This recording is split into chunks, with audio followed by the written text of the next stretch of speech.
रावण ने भगवान शिव से वरदान पाने के लिए कठोर तपस्या की थी। यह कथा पुराणों में विस्तार से वर्णित है। इसके मुख्य बिंदु इस प्रकार हैं। रावण की तपस्या का आरंभ। रावण, जो एक महान शिव भक्त था, भगवान शिव को प्रसन्न करने के लिए हिमालय पर जाकर कठोर तप करने लगा। उसने शिव की स्तुति करते हुए कठिन साधना की, स्वयं का बलिदान। रावण ने अपनी तपस्या को सिद्ध करने के लिए अपनी शक्ति और भक्ति का प्रदर्शन किया। कहा जाता है कि उसने अपने 10 सिरों को शिव को अर्पित करने के लिए काट दिया। हर बार जब वह एक सिर काटता, तो शिव उसकी भक्ति से प्रभावित होकर उसे वापस जोड़ देते थे। भगवान शिव का प्रसन्न होना। रावण की अटूट भक्ति और आत्मत्याग से भगवान शिव अत्यंत प्रसन्न हुए और प्रकट होकर उसे वरदान देने के लिए तैयार हुए। रावण को मिले वरदान शिव का अजय अस्त्र।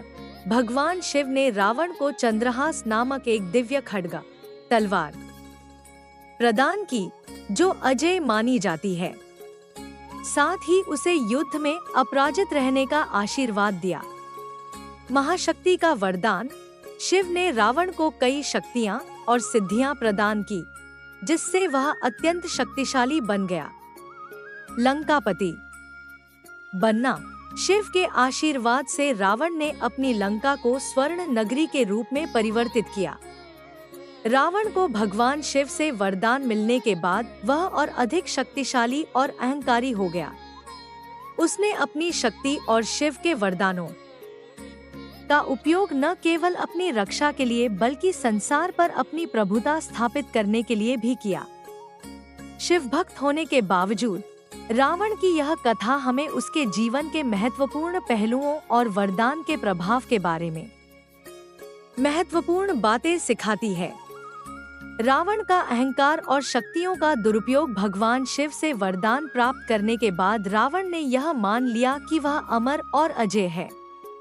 उसने अपने वरदान और शक्तियों का उपयोग देवताओं, ऋषियों और अन्य जीवों को डराने और उन पर अत्याचार करने के लिए किया।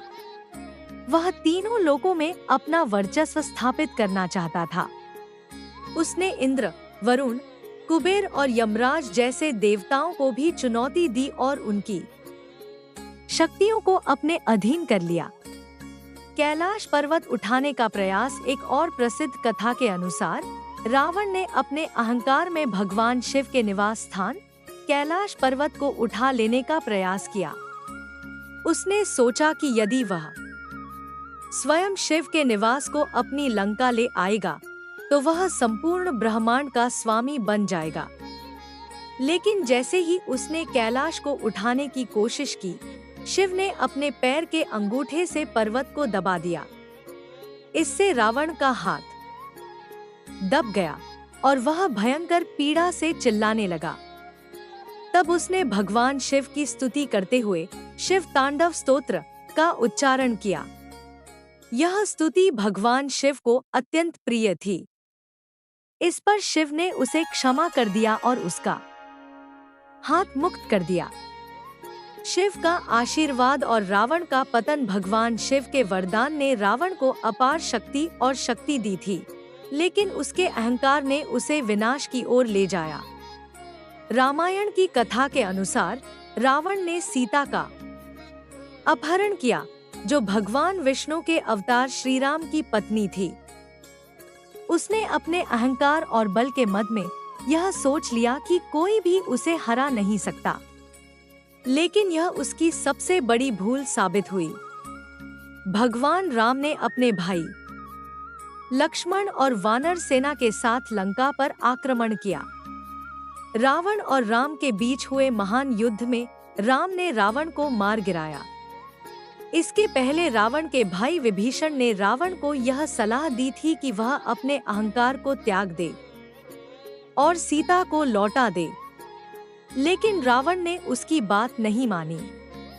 रावण की यह कथा हमें यह सिखाती है कि चाहे किसी के पास कितनी भी शक्ति और वरदान क्यों न हो, यदि उसका उपयोग धर्म और सत्य के मार्ग से हटकर किया जाए, तो उसका अंत निश्चित है।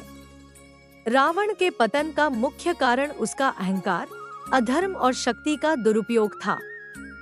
भगवान शिव ने रावण को वरदान देकर यह दिखाया कि वे सभी भक्तों की इच्छाओं को पूरा करते हैं, लेकिन भक्त को यह ध्यान रखना चाहिए कि वरदान का उपयोग सदैव धर्म, न्याय और भलाई के लिए होना चाहिए।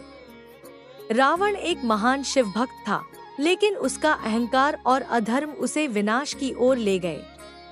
इससे यह संदेश मिलता है कि भक्ति और शक्ति के साथ विनम्रता और धर्म का पालन करना अनिवार्य है।